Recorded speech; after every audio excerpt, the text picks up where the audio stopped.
The diner smelled like burnt coffee and desperation. Morning light sliced through the grimy windows, illuminating the faded vinyl booths and the linoleum floor that hadn't been mopped properly in weeks.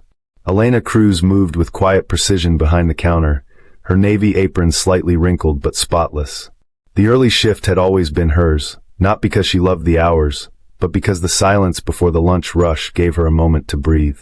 She handed off a plate of pancakes with a soft smile, the kind of smile that didn't cost her anything, but seemed to mean the world to people who came in looking empty.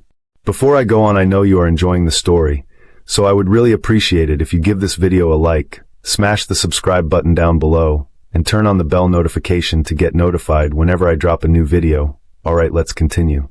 In the far corner of the diner sat a man who looked like he belonged in an alleyway, not a booth. His flannel shirt was frayed at the cuffs, and his boots were caked in dried mud. He hadn't ordered anything, just sat there with calloused hands folded on the table, like he was praying for something more than food. Elena noticed him glance at the menu, then back down at his lap. She didn't judge him. She just picked up a coffee pot and made her way over, filling his cup without asking. He muttered a thank you, barely audible over the jukebox, humming some forgotten 80s ballad. Elena crouched beside the booth, her voice soft but steady. "I've got an extra breakfast that's gonna go cold in the kitchen if no one claims it. Eggs, bacon, toast. You want it?" His eyes met hers, sharp and unsure. She could see pride warring with hunger behind them. He nodded once, barely, like he was ashamed to accept. She disappeared into the kitchen and returned moments later with the plate, setting it down with quiet dignity. He didn't say thank you this time, but his eyes shimmered with something heavier, maybe shame, maybe gratitude, maybe both. She didn't know that Carla, the manager, had been watching the entire exchange from the office doorway. Carla's face was set in stone, lips pressed so tightly they disappeared. She'd never liked Elena, said she was too soft, too slow, too overly nice. Said she smiled too much for someone making barely minimum wage. Carla strutted out like a lioness ready to strike, her heels tapping across the floor like gunshots. "Elena," she barked, arms folded, voice slicing through the soft hum of the diner. "What the hell was that?" The man in the corner froze mid-bite. Elena stood slowly, wiping her hands on her apron. "Just giving out food that was going to be tossed," she replied, voice calm but tinged with anxiety. Carla's eyes flared. "We don't give handouts here. Not unless it's cleared through me. You think this is your charity project?" Her voice had a cruel tilt to it, sharp with condescension. Patrons looked up from their plates, and the line cook even peeked his head out from behind the pass-through window. Elena didn't argue. There was no point. Her kindness was always an act of quiet rebellion, but she knew Carla saw it as weakness. Still, she had thought, hoped, that maybe today wouldn't end like this. "You're fired," Carla spat. "Pack your things. You're done." The room went still. The man in the booth stopped chewing. Elena just nodded, lips pressed together, her chest tightening like she'd swallowed a stone. No tears. Not here. She grabbed her purse from under the counter and walked out the front door, the bell above it jingling behind her like a punchline.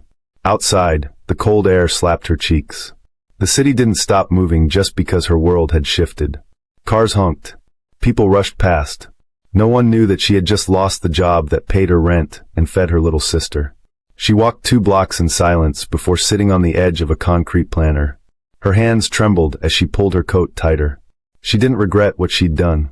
That man had looked like her father once did, proud even when hungry. She knew what it meant to be treated like you were invisible. Back inside the diner, the man finished the last of the toast and dabbed his mouth with a napkin. He watched the door where Elena had disappeared and then looked slowly toward Carla, who was already barking orders again. He stood up quietly, pulled a sleek black phone from his coat, and typed a few words. He had seen enough. Elena Cruz didn't know it yet, but her act of kindness had just rewritten her entire future. And Carla had fired the wrong woman. Before I go on, I know you are enjoying the story, so I would really appreciate it if you give this video a like, smash the subscribe button down below, and turn on the bell notification to get notified whenever I drop a new video. Alright, let's continue. Victor Langston had sat in hundreds of restaurants. French bistros in Paris, sushi counters in Tokyo, 5-star steakhouses in Manhattan. But nowhere had he seen what he saw in that shabby booth at Willow's diner, something money couldn't fake. He sipped the last of the lukewarm coffee Elena had poured him, letting the bitterness settle in his mouth. Her face lingered in his mind. Not just the kindness, but the way she delivered it, like it was an instinct, not a performance. Like it cost her nothing, yet somehow meant everything. It reminded him of someone who used to work 16-hour shifts wearing the same kind of tired smile Elena wore every day. His mother, Rosa Langston, had died long before Victor made his first million. She never lived to see him own a company that spanned 12 cities and employed over 6,000 people. She never saw him in a tailored suit or behind the wheel of a German sedan. But if she were alive, she'd have told him what he was already feeling in his gut. Elena was rare. Not because she gave a free breakfast, but because she gave it like it mattered. Because even when she got fired for it, she left without hate in her eyes. Victor tucked the phone back into his pocket, standing up slowly as Carla barked orders at the line cook, her voice sharp enough to cut bone. She didn't look twice at him. She hadn't looked at him once during the 2 weeks he'd been showing up dressed like a man down on his luck. Not even when he dropped a $20 tip on a $10 tab, or when he cleared the table. Himself. She didn't recognize power when it wore humility. That told him everything he needed to know about how she ran this place. And that was exactly why he'd come undercover. When Langston Hospitality Group acquired Willow's Diner 6 months ago, it had been hemorrhaging money, buried in bad Yelp reviews and employee turnover. Victor could have sent in auditors and trainers, issued new protocols, held some tone-deaf HR meeting. But no, he'd insisted on doing it his way. Quiet. Observant. Dressed in denim instead of silk. Let the place show him what it was when no one thought they were being watched. And what it showed him was this: the heart of the business wasn't in spreadsheets or slogans. It was in a waitress who served coffee like it was salvation. He stepped out into the morning chill, pulling his beanie lower over his ears. Elena was nowhere in sight now. Part of him wanted to run after her, tell her everything. That he wasn't who she thought. That her gesture had cracked something open inside him he didn't realize had grown so cold. But no. Timing mattered. Just as kindness should be given freely, so too should justice be served deliberately. Tomorrow, the rest of the team would know who he was. And Carla was about to meet the side of Victor Langston that didn't wear flannel or mud-caked boots. He made one call. Short. Precise. Corporate meeting, 9 a.m. sharp. Willow's Diner. Full staff present. Tell Carla it's a compliance review. He hung up before they could ask questions. That was another thing about power. It didn't explain itself. As he walked toward his car, a dusty old Ford truck he'd borrowed for this assignment, he caught his reflection in the side mirror. The beard. The wrinkled clothes. He looked like someone who'd lost everything. And yet, he'd never seen more clearly in his life. Inside the diner, Carla was still storming around like a queen defending her crumbling castle. She laughed with a regular about kids these days being too soft. She told the new hire, Brandon, to toughen up or get out. No one challenged her. Not the fry cook. Not the dishwasher. Not the teenage hostess who flinched every time Carla snapped her fingers. But tomorrow, that fear would be replaced by something else. Relief, maybe even hope. The staff didn't know it yet, but a shift was coming. And Elena? She probably thought this was the end. That she'd been punished for doing what was right. But what she didn't know, what she couldn't have known, was that her story had only just begun. Victor had seen what mattered. And he hadn't built an empire by ignoring the small things. He was going to make her decision matter. Not just for her, but for every person who'd ever been silenced for standing up. Tomorrow, justice would wear a name tag. And it would walk through the diner door with a purpose no one would see coming.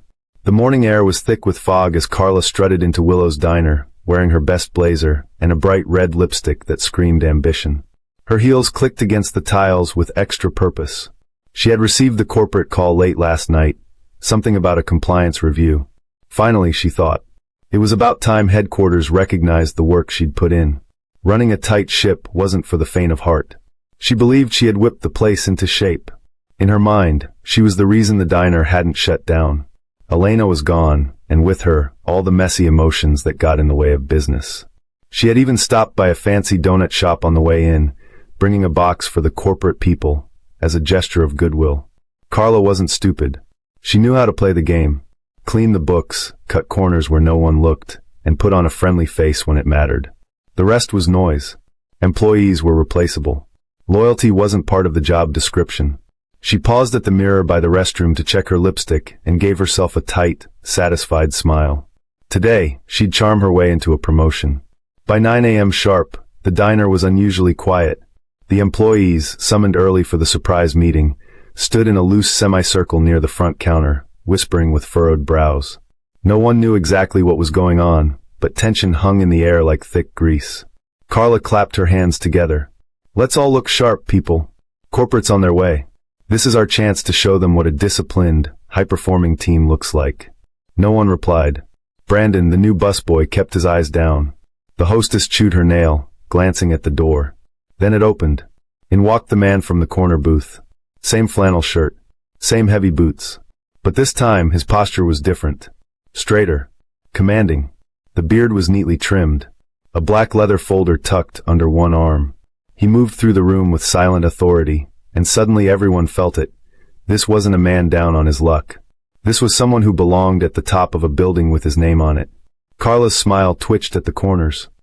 Sir, customers aren't allowed in during corporate meetings, she said, voice tight with discomfort. The man said nothing. He simply walked behind the counter and placed the folder on it like it belonged to him. He looked up slowly, letting his eyes scan the room. Each employee, each booth, each flickering fluorescent light. Then he spoke, voice smooth but sharp, the kind that didn't need to be loud to take over a room. My name is Victor Langston. I'm the CEO of Langston Hospitality Group. I own this diner. The silence exploded into gasps. Carla's breath hitched. The color drained from her face, as if someone had pulled the plug on her bloodstream. Her fingers curled around the donut box like it was a lifeline. There must be some mistake, she whispered, her voice paper-thin. You're the homeless man? Her words stumbled over themselves, clumsy and panicked. She looked at the staff, searching for an ally. None met her gaze. Victor didn't blink. For the last 2 weeks, I've been sitting in that corner booth, watching how this diner is run. I saw employees being berated, ignored, dismissed. I saw fear where there should have been teamwork. And I saw one act of kindness that changed everything I thought I knew about this place. Carla swallowed. Whatever that girl told you, she was out of line. Giving away food like this is a shelter. I had to fire her. We have policies. Victor's jaw tensed. You fired the only person in this building who understood the value of human decency. The only one who treated this diner like it was more than a transaction. And you did it publicly. Without review. Without dignity. His words were calm, but they cut deeper than any raised voice ever could. He turned to the gathered employees. From this moment forward, Carla Harmon is relieved of her duties. Her termination is effective immediately. There was no applause. Just the stunned silence of something long overdue finally arriving. Carla sputtered. You can't. You have no idea how hard I've worked. How much I've given this place. Victor stared at her, his eyes colder now. You gave it fear. You gave it turnover. You gave it silence. That's not leadership. That's control. And I don't reward control. Security, already briefed, stepped in quietly to escort her out. Carla didn't fight it. Her donut box fell to the floor, the glaze splattering like her last shred of dignity. The door shut behind her with a hollow thud. Victor exhaled, then turned back to the staff, his expression softening. You deserve better. And you're going to get it. But first, we need to bring someone back. He opened his folder, pulled out a business card, and tapped it against the counter. Elena Cruz. She's not just getting her job back. She's getting a new one. Around him, stunned eyes widened. Outside, the fog finally began to lift. The knock at Elena's apartment door startled her. She had barely slept. After being fired the day before, her world had turned upside down. Her small studio felt tighter than usual, the walls closing in around her like the pressure of a life unraveling. She was seated cross-legged on the couch, a mug of instant coffee going cold in her hands. She hadn't told her younger sister yet. What would she say? I lost my job because I fed a hungry man. It sounded absurd, almost noble, but it didn't pay the bills. Another knock. Firmer this time. She set the mug down and tiptoed to the door, peering through the peephole. A man in a tailored suit stood on the other side, holding a cream-colored envelope in one hand and looking completely out of place in her crumbling apartment complex. Her first thought was eviction. Her heart thudded. She cracked the door open, just enough to speak. Yes, she said cautiously. The man gave a polite smile. Elena Cruz? She nodded slowly. I was asked to deliver this to you personally. He handed her the envelope, tipped his head in a small bow, and walked away without another word. She watched him go, then shut the door with trembling hands. The envelope had no markings, just her name in neat black ink. She slid it open with her finger and unfolded a single page. Elena. Your kindness was not overlooked. Please come to Willow's Diner today at 11 a.m. Victor Langston, CEO, Langston Hospitality Group. She read it twice. Then a third time. It made no sense. Was this a mistake? A prank? She remembered the man she'd helped, the quiet one in the booth. Could it really be him? No, it couldn't. That man had looked like he hadn't seen a proper shower in days, not someone who owned a hospitality empire. And yet, the name was familiar. Langston. She'd seen it printed on the vendor invoices at the diner. By 10:45, Elena stood outside the same place she'd been fired from, nerves roiling in her stomach. She wore her cleanest blouse, the one with a missing button cleverly hidden beneath her cardigan. As she stepped inside, the familiar chime of the entrance bell echoed through the quiet diner. But everything was different. The lights were brighter. The staff looked alive. Faces that once carried quiet dread now carried cautious hope. And then she saw him. Clean-shaven. Crisp shirt. Still those same eyes, though. Warm, observant, penetrating. Elena, he greeted with a smile that held no pretense. Thank you for coming. She opened her mouth, but nothing came out. So he continued. I'm sorry for how you were treated. What Carla did was wrong. She no longer works here. And if you're willing, I'd like to offer you something more than your job back. Her eyes flicked to the others in the room, co-workers, old and new, listening silently.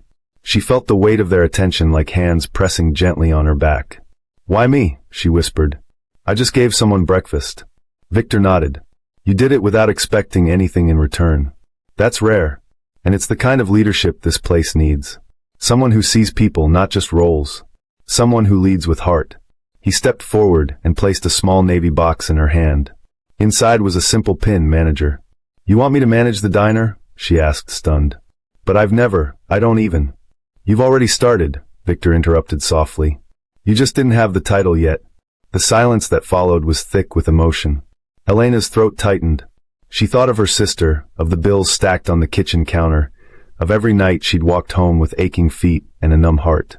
And here was this man, this stranger-turned-boss, offering her something that felt impossible, recognition. Respect. A chance. I don't know if I can live up to that, she said honestly. Victor smiled, not the polished kind meant for boardrooms, but the real kind, the one that creased the corners of the eyes and softened the world around it. You already have. Behind her, the staff began to clap.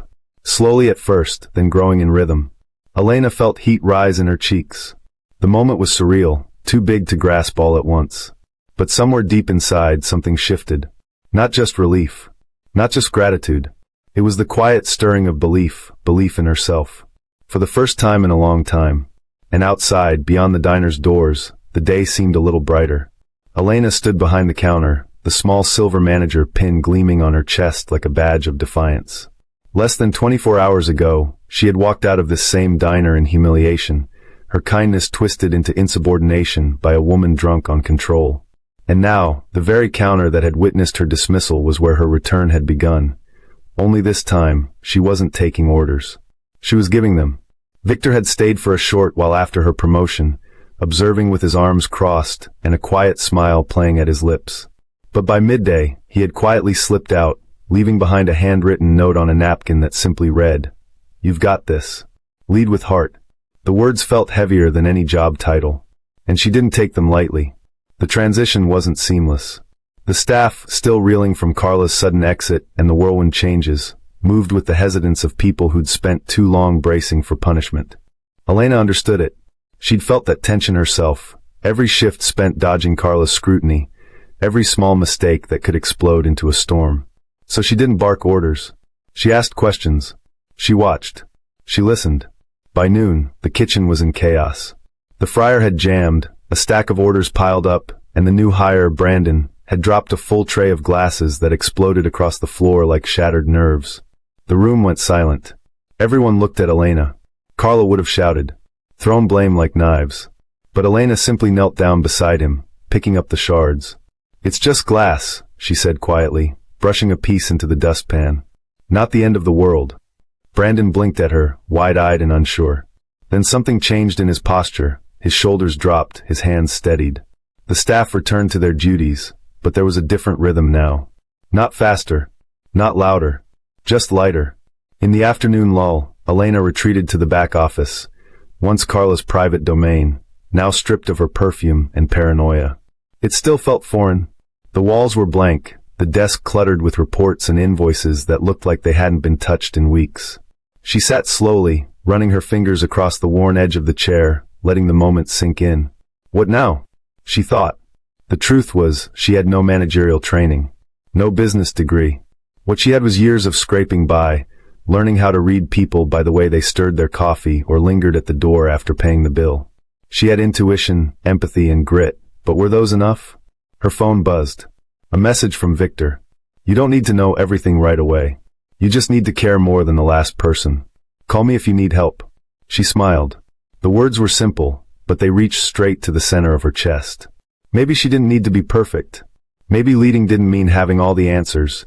It meant making space for people to bring their best forward, and knowing when to step in with grace when they fell short.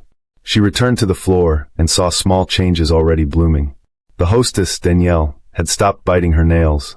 The dishwasher, Benny, was humming a soft tune instead of staring blankly into space. And when an elderly couple left the diner, they stopped to tell her the food tasted better today, even though the menu hadn't changed. That evening, as the sky turned a soft blue and the last customers filtered out, Elena locked the front door and leaned against the glass. The day had exhausted her, wrung her out completely, but it had filled her too. Benny approached from the kitchen, wiping his hands on a towel. Hey Elena, he said, voice hesitant. I know it's not my place, but thanks for how you handled today. Feels different in here. She nodded, too tired for big words. It is different, she said simply. And it was. Not just the atmosphere, but the foundation. The rules of survival were shifting. Where fear once kept people quiet, kindness now invited them to speak. Where shame had hovered like a shadow, respect began to shine. That night, Elena walked home through streets washed in gold from flickering streetlights. Her feet still ached, but her heart beat steady with something unfamiliar, possibility. She didn't know what tomorrow would bring. But for the first time in a long while, she looked forward to it. The next morning, rain traced rivulets down the diner's windows, tapping gently like a lullaby on repeat. Elena stood in front of the prep table, sleeves rolled up, apron already smudged with flour. She had come in early, before sunrise, before the fryers grown to life, because she needed time. Time to think. Time to breathe. Time to remind herself that this wasn't a dream she would wake from, but a new chapter she had the pen for. She was halfway through reviewing the weekly inventory when a low voice startled her. Manager's up early. It was Danielle, her curly hair tucked into a messy bun, eyes brighter than usual. Elena smiled. Old habits. I always showed up early when Carla was around. Just, never lost the rhythm. Danielle leaned on the counter. Yeah, but back then it was because we were scared. Now, I think we just want to be here. That sentence hit Elena deeper than she expected. They want to be here. It was something Carla had never understood. People didn't stay because they feared you. They stayed because they felt seen. As the rain poured harder, the diner slowly filled. Regulars shuffled in with soaked umbrellas and steaming breath. The windows fogged with the warmth of coffee and conversation. But it wasn't just the usual crowd today. At 10:17 a.m., a black SUV pulled into the lot, its sleek frame gliding through puddles like a shark in shallow water. Elena watched from behind the counter, her instincts prickling. The door opened and a man stepped out. Not Victor. This man wore a dark trench coat, sharp rectangular glasses, and a look that could slice bread. He strode into the diner with a clipboard in hand and the chill of corporate detachment in his wake. His ID badge swung with each step. Cyrus Benton, Senior Audit Executive. Elena Cruz? He asked, voice devoid of warmth. She nodded, heart hitching. That's me. He offered a tight smile, more of a formality than a gesture. I'm here for a performance audit. Surprise visit. Mr. Langston initiated a full review of all Langston hospitality properties that recently changed leadership. You're the first. Elena's throat went dry. This was it. The real test. It wasn't just about managing shifts and calming nerves now. It was about proving she could protect this place, improve it, and justify the trust Victor had placed in her.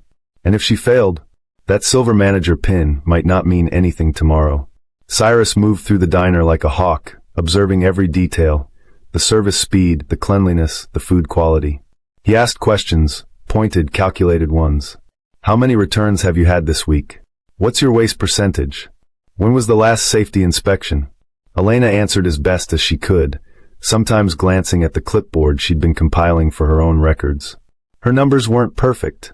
She was honest about that, but she explained what had improved since Carla's removal. The drop in turnover, the spike in positive customer reviews, the new mentorship she was building among staff.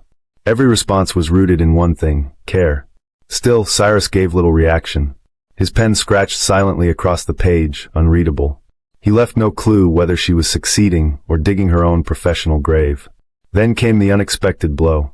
"I reviewed footage from last month," he said abruptly, setting his tablet on the counter and hitting play. "This was the moment you gave free food to a man who hadn't paid. A violation of company policy." The screen showed her younger self, tired but kind, sliding a plate of pancakes toward a bearded Victor. Elena stared at it. She already knew what it looked like. Cyrus studied her. "Why?" "Because he was hungry," she said softly. "And because it was the right thing to do." He arched a brow. "You understand that empathy doesn't always align with profit?" She nodded. "And I understand that profit means nothing if it costs us our humanity." That made him pause. A long one. Then, wordlessly, he turned off the tablet, slipped it back into his bag, and clicked his pen shut. "Thank you, Ms. Cruz. I have what I need." Elena watched him go, a storm swirling inside her. Had she said too much? Not enough? She looked at the staff. Danielle had stopped wiping the counter. Benny had poked his head out from the kitchen. Everyone had heard. Everyone had seen. By the time the SUV disappeared into the gray horizon, the tension was thick enough to slice. No one said a word. But Elena stood tall. Because whatever the audit said, whatever report landed on Victor's desk, she had led with heart. And that, she decided, would always be enough. 3 days passed in tense silence. Every time the door chimed, Elena's pulse quickened, half expecting Cyrus Benton to return with final judgment, clipboard in hand and verdict ready to be served. The staff had noticed it too. How she stayed later than usual. How her fingers drummed against countertops when she thought no one was looking. How she stared just a bit too long at the locked office door, behind which lay the report that could end everything she'd built. Elena didn't talk about it. She didn't have to. Fear doesn't always announce itself. Sometimes it just clings silently to the edges of your optimism. Still, she kept showing up, opening the diner before sunrise, checking every corner for improvements, smiling, even when her chest was tight with uncertainty. Then came Thursday morning, unremarkable at first. The sky was clear. The regulars filed in, ordered their usuals. Danielle made her first pot of coffee without spilling. Brandon hadn't broken a dish in a full week. For a moment, the world felt balanced, like it might actually be okay. Until Victor walked in. Not in disguise. Not in old flannel or a scruffy beard. But in full command, tailored navy suit, polished shoes, confidence radiating off him like heat. Every head turned. Conversations halted. He was more than a CEO now. He was the symbol of everything hanging in the balance. Elena met him at the counter, trying not to show the sudden chill in her spine. "Morning," she said, her voice steady but low. "I assume this isn't a casual coffee stop." Victor gave her that familiar smile. "Not warm. Not cold. Just measured." "No," he said. "It isn't." He reached into his coat and pulled out a folded piece of paper. Elena didn't breathe as he handed it to her.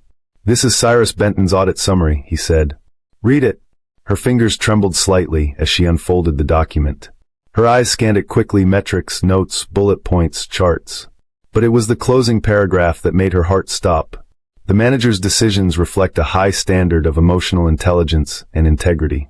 Though non-traditional, her leadership model has already improved employee morale, reduced operational stress, and increased customer satisfaction. Strongly recommend promotion consideration. Elena blinked. Twice. Promotion? Victor nodded, that smile finally breaking into something real. "I'm transferring you. We have a flagship property across town, bigger staff, higher volume, more complexity. I need someone I can trust. Someone who's proven they lead from the front." Her mind reeled. She'd expected validation, maybe a reprieve. But this? A promotion? A new challenge that screamed of risk and trust in equal measure? It didn't feel real. She gripped the edge of the counter, grounding herself. "Before I go on, I know you are enjoying the story, so I would really appreciate it if you give this video a like, smash the subscribe button down below, and turn on the bell notification to get notified whenever I drop a new video. Alright, let's continue." "I don't have formal training," she admitted. No degree. I barely know how to read a profit-loss report without Google. And yet you turned around a dying diner in less than a week, Victor said gently. You made people care again. You made customers feel safe. Numbers can be taught. Empathy can't. Behind them, the staff gathered, watching in silence. Danielle had her hand over her mouth. Benny grinned wide enough to split his face. Even Brandon leaned against the wall like he was proud just to have witnessed it. Elena swallowed. Her whole life, people had looked past her, called her kind, reliable, a hard worker, but never leader. That word had belonged to others. People with connections. People with suits and titles and office chairs that didn't squeak when you sat down. But now that word was hers. When do I start? She asked, voice barely above a whisper. Victor smiled. Monday. He turned to leave, but then paused. Oh, and your replacement? That's up to you. Pick someone who reminds you of yourself. As he exited the diner, the room burst into motion. Hugs. Cheers. A few happy tears. But Elena stayed still, rooted in the moment, feeling it settle into her bones. Later that night, as she closed the diner for what might be the last time, she took a long look at the empty tables, the silent kitchen, the mop leaning in the corner. This place had been her trial by fire. And somehow, she'd emerged not just unburned, but forged into something stronger. Her phone buzzed. A message from her little sister. I told Mom you're the manager now. She cried. I'm so proud of you. Elena smiled, tears stinging her eyes. Not because of the words, but because for once, they didn't feel too big for her. She stepped out into the night, cool air brushing against her skin like a soft goodbye. She didn't look back. She didn't need to. The girl who had once been fired for doing the right thing was gone. In her place stood a woman who now had the power to change lives, because she never stopped believing they mattered.